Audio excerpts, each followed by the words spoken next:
আসসালামু আলাইকুম, কেমন আছেন সবাই? আজকে আপনাদের সাথে আমি একটি অন্যরকম খাবারের রেসিপি শেয়ার করব।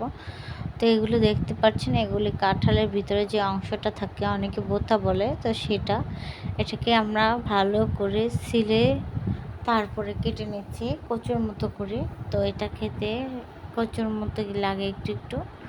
তো কচুর মতো ছিলে এটাকে ধুয়ে পরিষ্কার করে এখন এটাকে সিদ্ধ করে নিচ্ছি। তো সাথে আমরা এটার সাথে বড় বড় 3 পিস গরুর গোশত দিয়েছিলাম, যাতে খেতে একটু ভালো লাগে আর স্মেলটাও ভালো লাগে মাংস দিয়ে রান্না করলে। তো এরকম করে আমরা কখনো খাইনি বা কোথাও দেখিনি।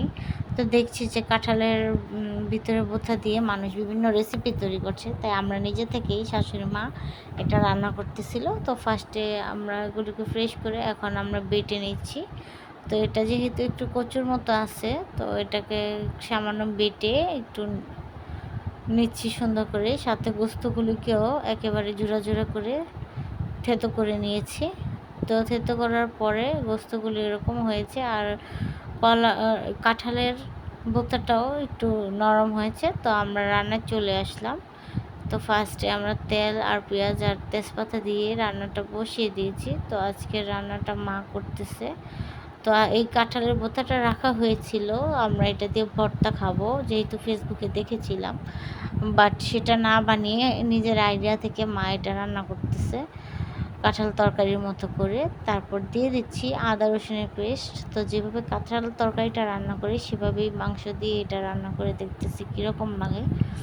তারপর দিয়ে দিচ্ছি সামান্য লবণ, সামান্য মরিচের গুঁড়ো, সামান্য হলুদের গুঁড়ো। তো এটা পরিমাণ মতোই দিচ্ছি, যেরকম ঝাল খাই তা অনুযায়ী। তারপর দিয়ে দিয়েছিলাম কুচি করে রাখা পেঁয়াজ আর সামান্য পরিমাণে পানি। তো এখন মশলাটা ভালো করে কষিয়ে নিচ্ছি।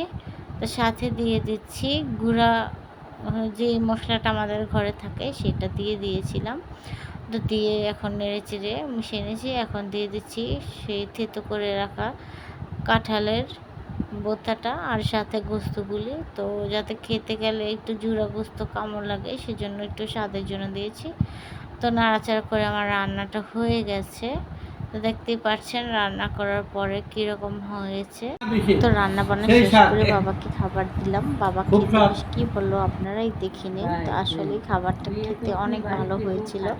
নতুন নতুন খাবার খেতে কার না ভালো লাগে। তো যারা নতুন খাবার খেয়ে এক্সপিরিয়েন্স করতে চান তারা বানিয়ে একবার হলেও ট্রাই করে দেখতে পারবেন, খেতে ভালোই লাগবে।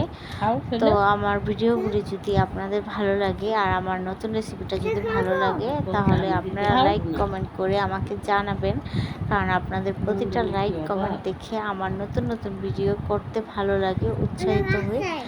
তো আজকে এই পর্যন্তই। আমি চলে আসবো নতুন কোনো ভিডিও নিয়ে। তো ততক্ষণ পর্যন্ত আমার সাথেই থাকবেন। আল্লাহ হাফেজ।